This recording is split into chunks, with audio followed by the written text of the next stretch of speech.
got that wing dry. Now what I'm going to do is take my small watercolor or water brush. We're going to get just wiping it off a little bit on the baby cloth because I don't want it to be so moist.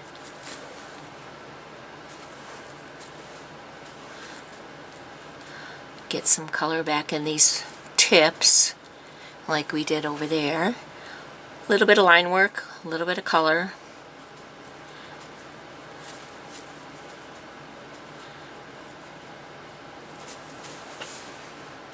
Looks good.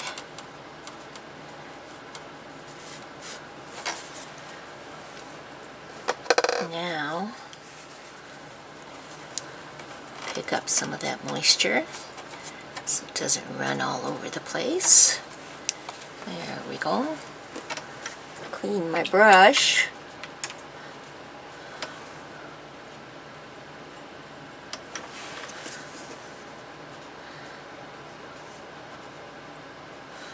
Wiping off some of the paint so I don't have too much on there. I'm going to pick some of that moisture up again.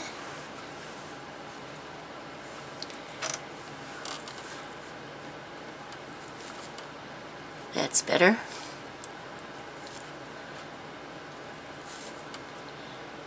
I'm not really watching what I did on the last one. I'm just kind of adding in some line work, which I think just adds that color to it that we want there more than anything.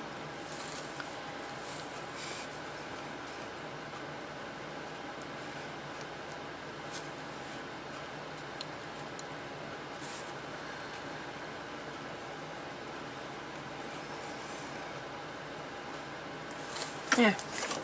Perfect. Now we're going to let that dry on its own. And what I'm going to do then is I'm going to show you how I got this too far out as far as that mid value. So I'm just cleaning out my number 4 brush and I'm going to just moisten this area with just the tip of my brush. Try to push some of that paint back. I don't want to create a line.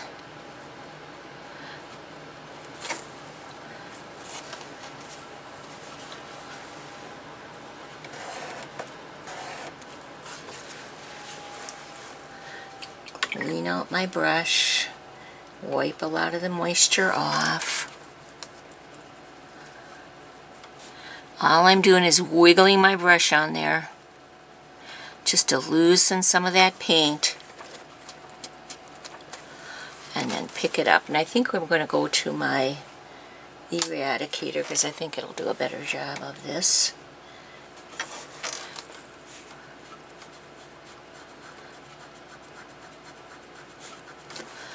And I'm just loosening that paint. Yeah, I can see a difference already. I don't know if you can. Move this over just a little bit so you can see it better.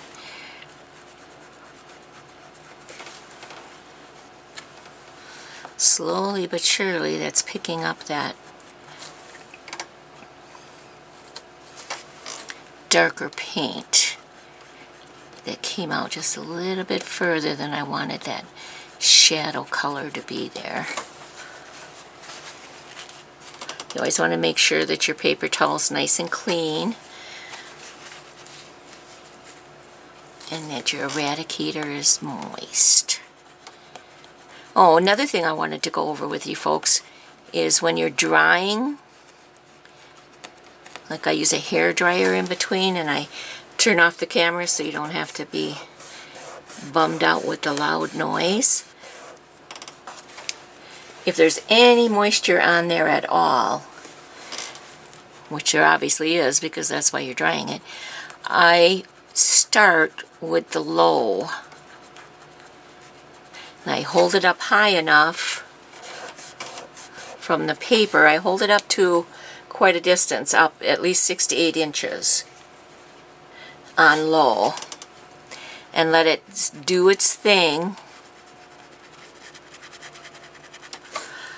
And then once I feel that it's pretty well started to dry that way, then I go to high. If you go to high, these, even though I have a very small hair dryer, it still has a lot of air that comes out of there, and it can push your paint across your paper and create havoc. Believe me, unless that's the look you're looking for, then go for it. But if it's not the look you're looking for, that's a tip for you. Start out on low, let it sit up for a few minutes on its own, and then go to low, and then go to high after it's...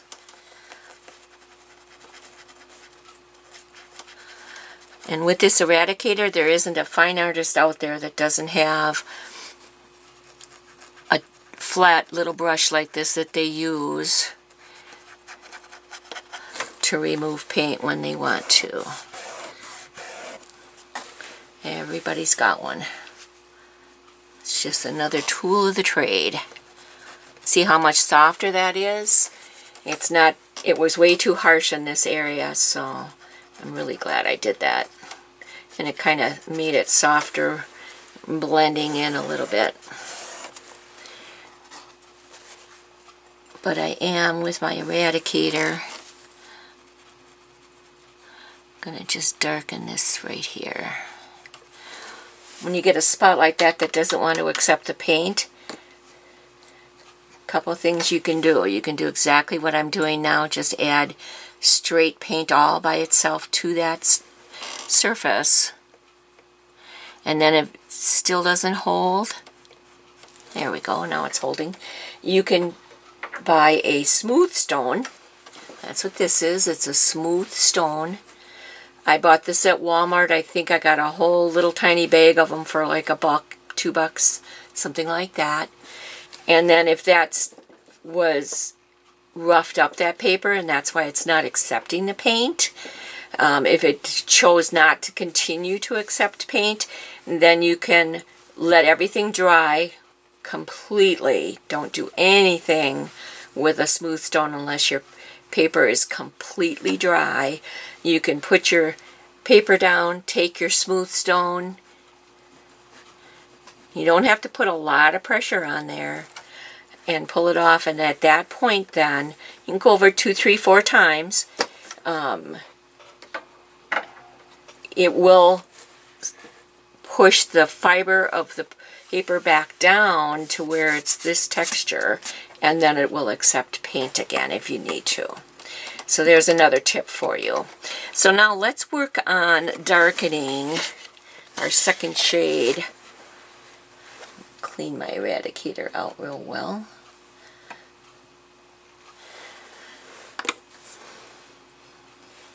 Pick up my number 4 brush. But I'm going to have to make some more paint. So this was our rust color that we had created. And our neutral tint. The neutral tint. And the rust color just makes this look brown. I don't like a black, even though most butterflies do look black, but I just like it brownish instead of black. Black is not as pretty. It's just a little bit too harsh in a painting as far as I'm concerned.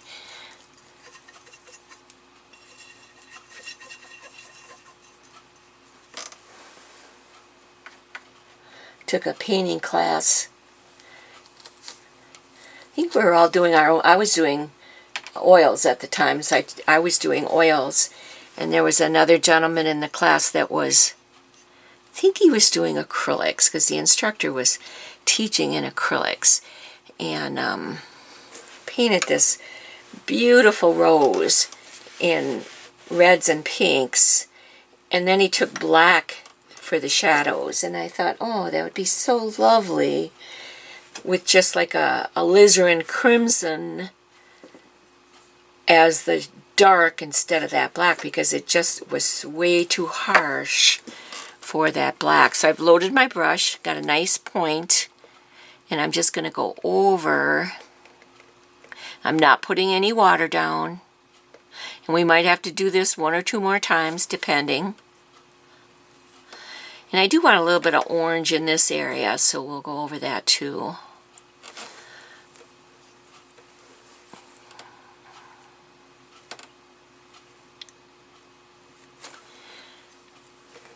Now, is this going to be perfect from wing to wing? Absolutely not. But there isn't a butterfly out there that is. I mean, you want to shoot for that. But don't be concerned if you don't get it.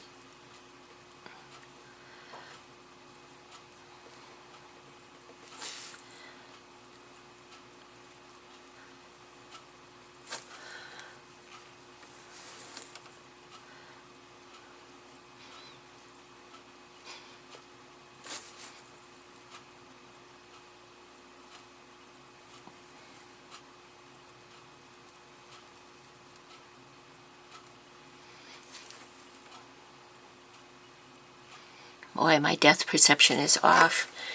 Every time I put that brush down, I think, oh, was it where I thought it was going? And that's from all my eye surgeries, I guess. I'm just cleaning up my edge with my eradicator.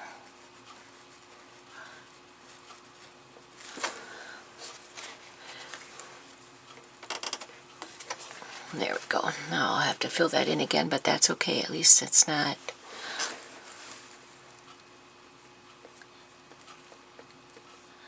going to run all over the place.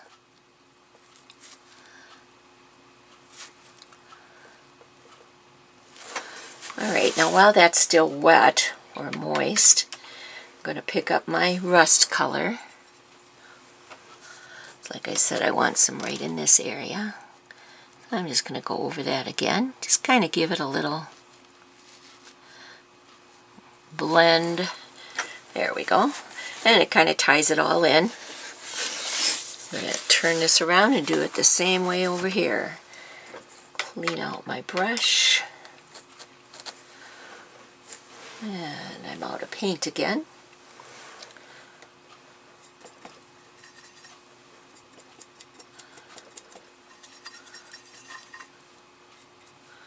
It's amazing how quickly you can go through paint.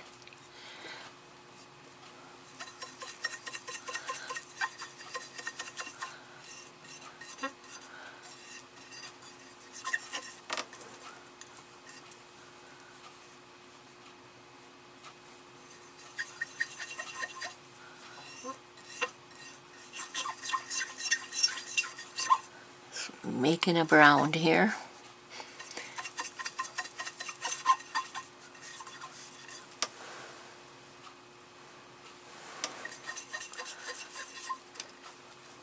There we go.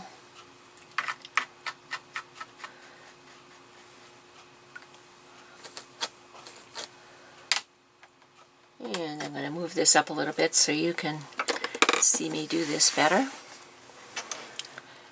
Picking up my paint, bringing my brush to a point, wiping off my ferrule.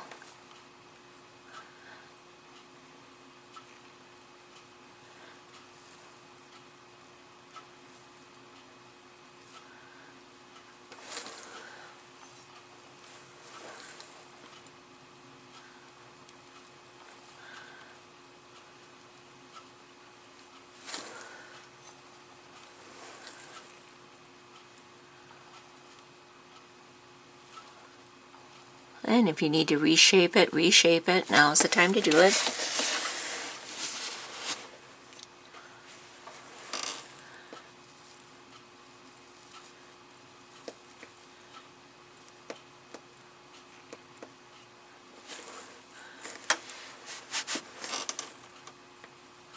Hoping you can see this. Looks like you can.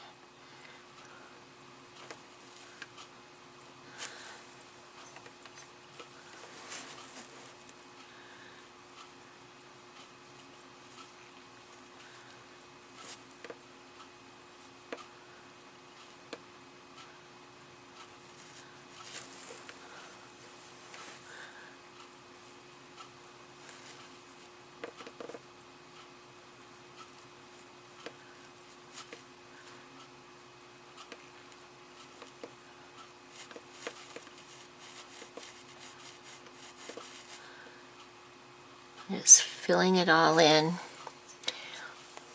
Laying my brush down where I want it to be a little fatter.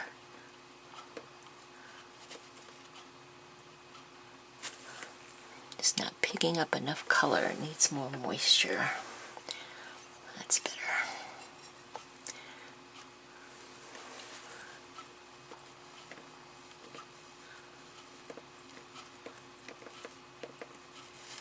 Okay. And like I said, we might have to go over that again depending on how it holds. Now I'm going to clean out my brush, wipe out some of that moisture, pick up the rust color, and go over the rusty area here. I think that just adds just enough to tie it all in. There we go. All right. Now, if you're not comfortable doing the antennas, take a pen to it. You know, find a brown pen that's not going to be removed with water, that type of thing. What's the brand that I use if I need one? Oh, this is a Prismacolor. It's water. It's not water soluble. This one actually, I think it's black actually. Hard to tell in this light.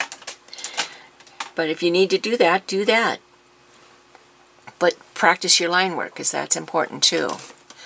So now what I'm going to do, as long as we got some orange here, is I am going to do his side of his body and get some more lighter value in there. So I'm just going to create some more of that orange color that we need. Orangey rusty color, whatever you want to call it. And the more layers of this you put on, the more it's going to show up. I can see it on mine. I hope you can, because we have put a couple layers of this on already on the right side where it's lighter. And we're going to do it again.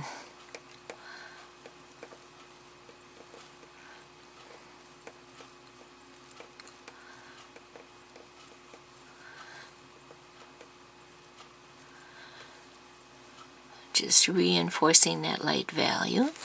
Now, since I have this on my brush,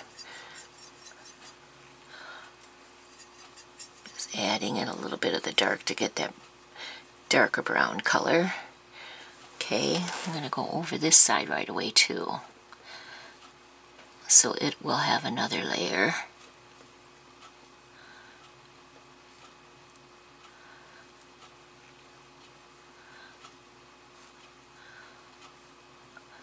And this will make it blend together a little bit too. Okay, I'm going to dry this just to make sure everything's nice and dry. And then we're going to glaze over the wings. We're going to leave the body alone because we're going to do some highlights there, but we're going to glaze those wings. I'll be right back with you. All right, we're back. Now, I lied. We're not going to do the glazing next. We're going to do some work on his body. What I did was I took Winsor & Newton white opaque paint. It's like an acrylic almost, only it's made to be used with watercolor. Gouache, I think it's called. And I blended it with our rusty color. I'm going to turn him this way so I can see what I'm doing. And we're going to give him some definition. See how that's an opaque white now? It just shows up.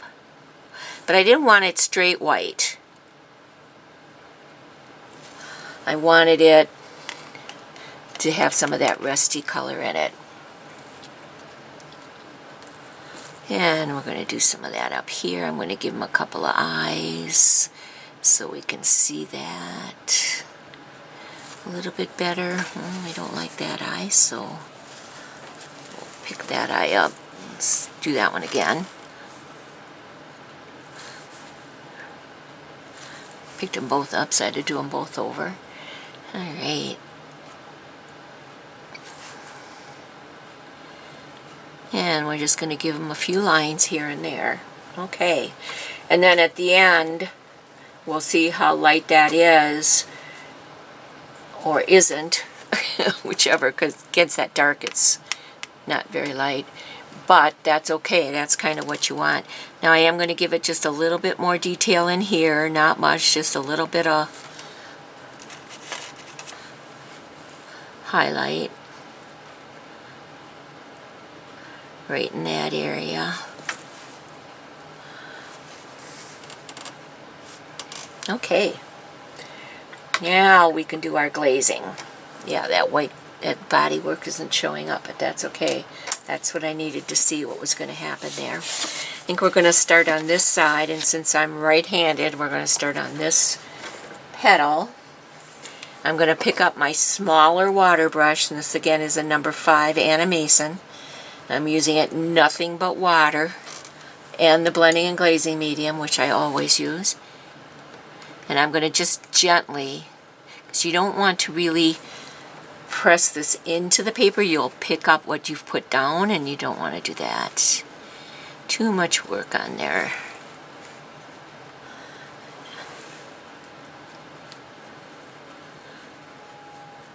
To take a chance that it'll be removed by accident. Making sure you can see me, and it looks like you can. Always looking at the side of my paper, making sure I'm getting everything in here.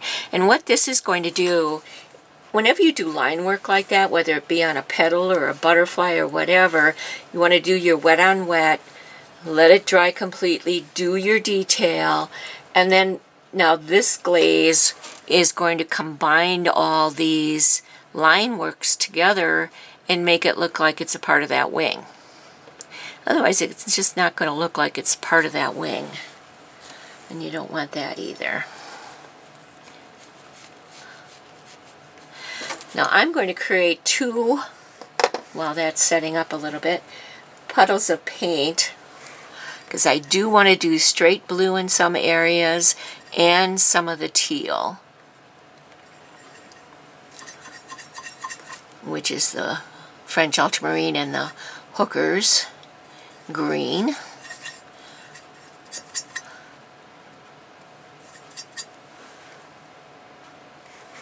Picked up an awful lot of green, so I'm going to add some more blue to it, tone it down.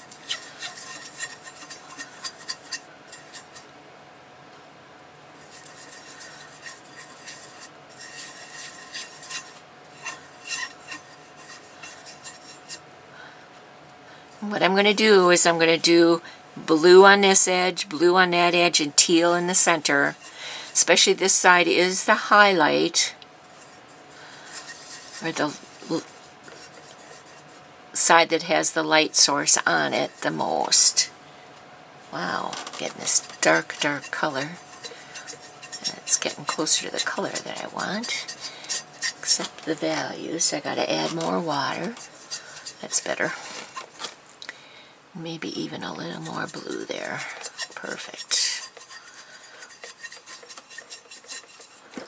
Good. So I got plenty of paint. Hopefully that'll be enough. Cleaning out my mixing brush so I don't mix colors together by accident. Picking up my trusty number 4. I'm going to start with the blues since they're on the edge here. Edges, I should say. And I'm just going to do a real soft blue like that. And then a soft blue down here. And I'm just barely touching that paper to get that paint on there.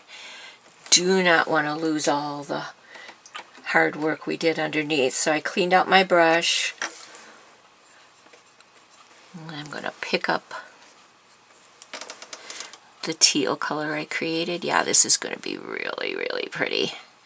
It's just going to blend everything together. It's just moist enough, too, that it's not getting rid of everything underneath that we did.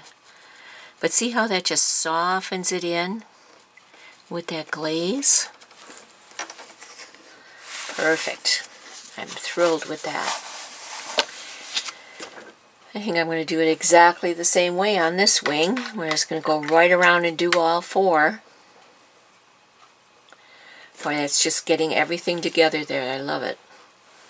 Let me grab my smaller water brush.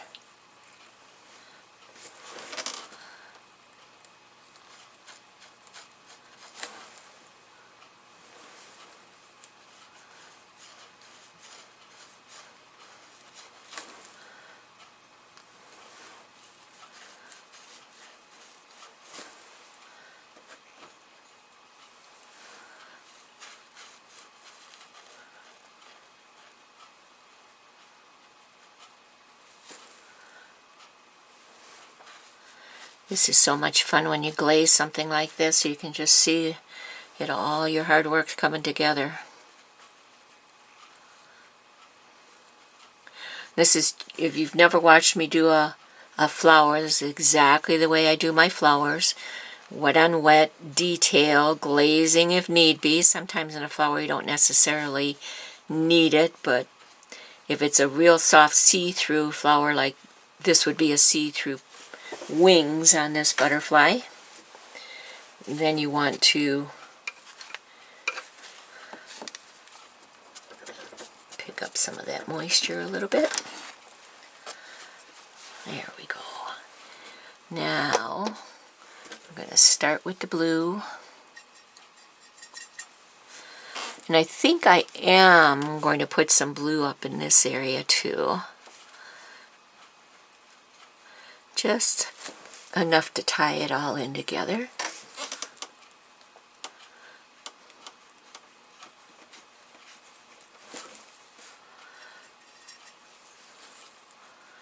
I just use most of these colors except the blue on a tiger lily that I painted. It's just stunning. So that'll be coming out on my Etsy store soon. Actually, I just put it on there, so it's already on there. And I do need to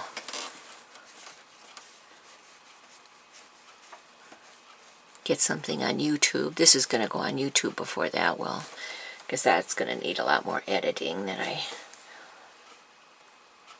I'm using my water brush. Oh well, it's working.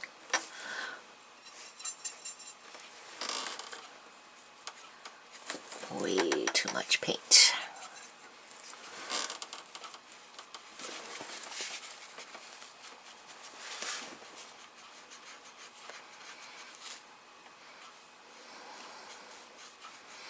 Just kind of go back and forth between the colors so that they blend together nicely.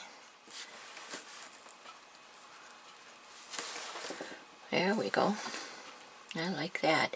Now I think with our white too, we'll come back and do some more white on top of this just to get some more detail in there. Let me clean out my water brush here.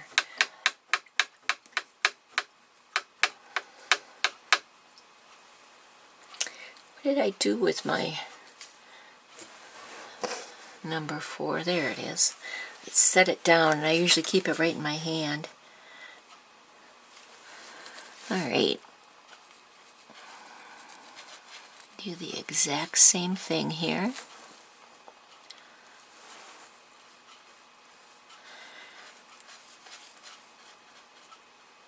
Now you can see how light this one is, this side of wings, is compared to these wings here. I like the glazed wings much better. And again, it just softens the line work even better yet. So yeah, this is really working out well.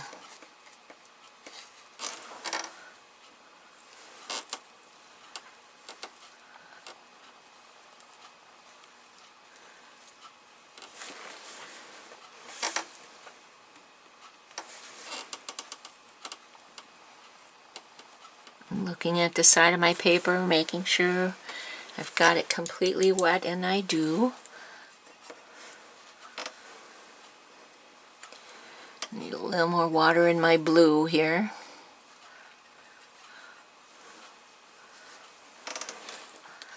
And I think this is what I'm going to do first, because I don't want it to be soaking.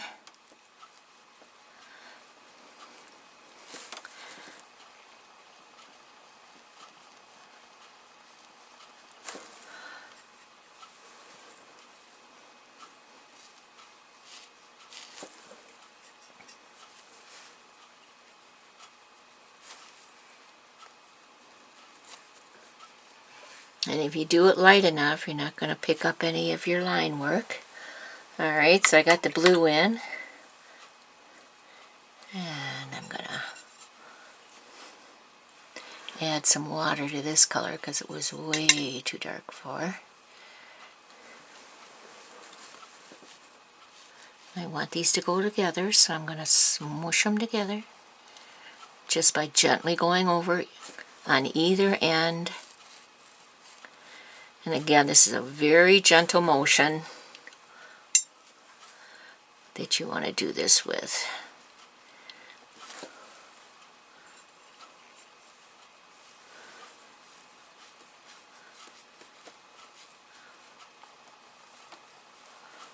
Yeah, I really like that a lot better. Okay, let me get the last wing in, and we'll get everything nice and dry. I think we'll come back and do some more highlights. Might end up using straight white, you never know.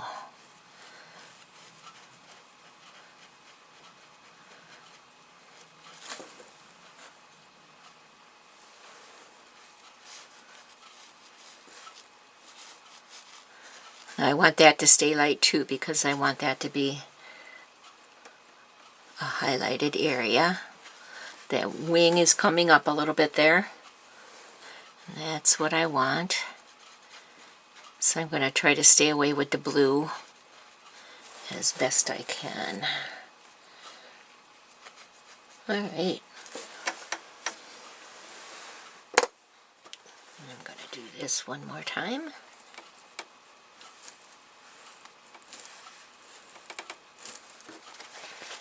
There we go. Back to my number 4, cleaning my brush.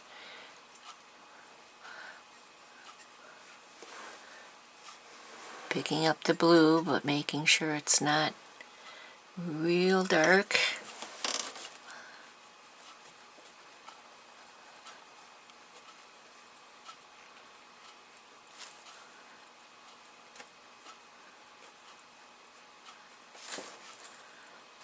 And again, I want to watch out for that highlight there, so I'm going to remind myself as I do this not to go over that. I can go on this side and darken that inside corner. And I can go on this side and darken that outside corner. Alright. So we got that highlight in there, which is a good thing. I'm picking up the green with the blue.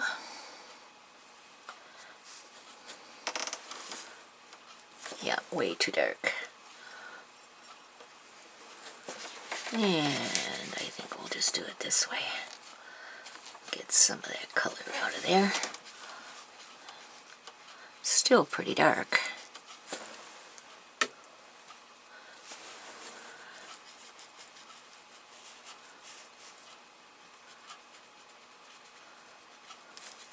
Just making sure it softens into each other.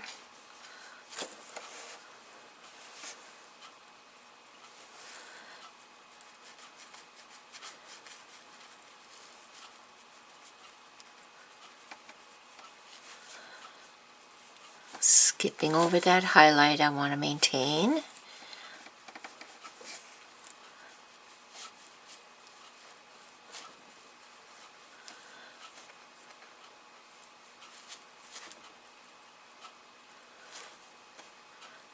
Making sure the edge is absorbing some of the color. Now I'm going to turn this so I can see it head on, and I like that. I'm very happy with that. So what I'm going to do now is I'm going to dry this on low heat first and then on high to make sure it's nice and dry, and then we'll come back and do some more white on the entire. I think we'll get some more white in this area and then on the body. So I'll be right back with you. Okay, my glaze is completely dry. Cool to the touch, so that's a good thing. Now I've loaded my brush with the white, just straight white, and we're going to see if this is too harsh on the body. I'm not putting any water down. This is wet on dry. I'm just going to put a couple little eye dots in here, and then we're going to just make some. Yeah, this might be a little bit harsh, so I'm going to add, pick that up just a little bit, just a touch of that orangey rust color to this. Yeah, it's starting to stay better though, so you can see it, which is a really good thing.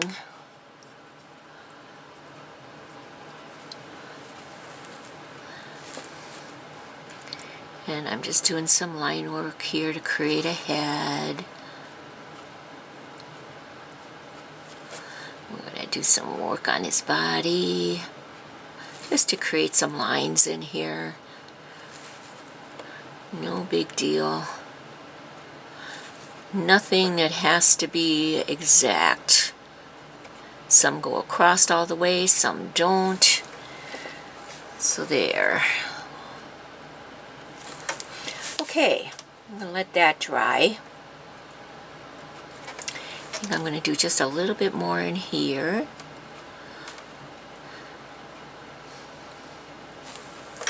Since I've got that rusty in there, rusty color in there. And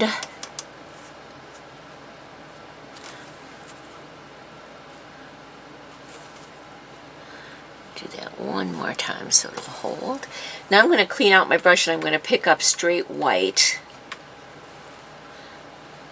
I think we're going to actually go down to a smaller liner, or a number 2. Yeah, this is a number 2 with a beautiful tip on it. And I'm just picking up some of that white, and that's all it is straight white on the edge of that. And we're just going to here and there drop in some highlights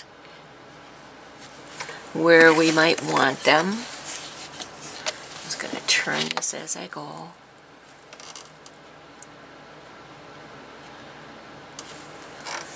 And I think I'm going to put just a little bit of white down here on this highlight so it stands out a little bit better.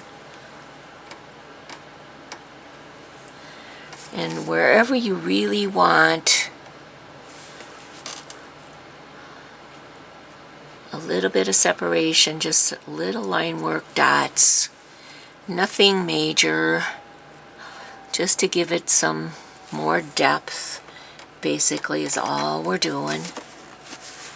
Darken that one again. It didn't hold. There we go. That's better. And I'm going to do this one just a little bit more.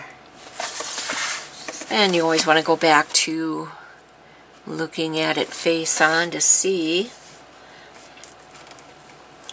if there is anything else that you want to do to it. As far as highlights, I think I'm going to do a little bit of a highlight right here. Just wherever it looks like it could use a highlight. A little bit of a highlight there, because these are like petals. They ruffle. Their wings, they kind of ruffle. So that highlight is going to bring them forward. And I definitely want to put a highlight in here, because this is, and this can be fairly thin, but this is where you can go right over that line work that light's hitting it.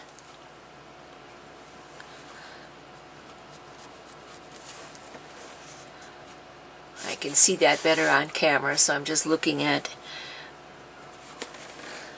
Then I think we're going to have just a little bit of that up in here.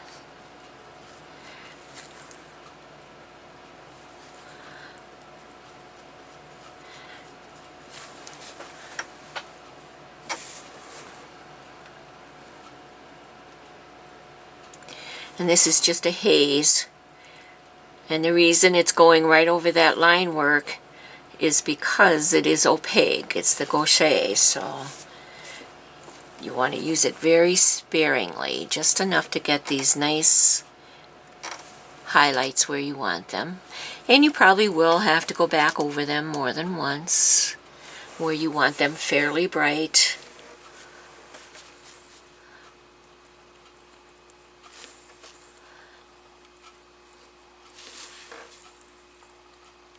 I want that one nice and white there. All right.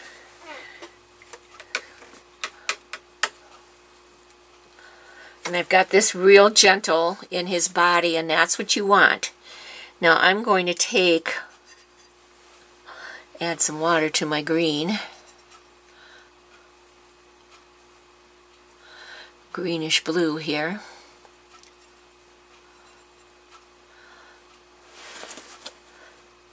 Wipe off my ferrule. And right here, I'm going to sign this because we're done. I can never get my C's to look nice. There we go. And as I've said many, many times before, practice your signature. It's important. You want it to be yours, so you don't see the same signature out there on 1,000,001 paintings and they all look alike.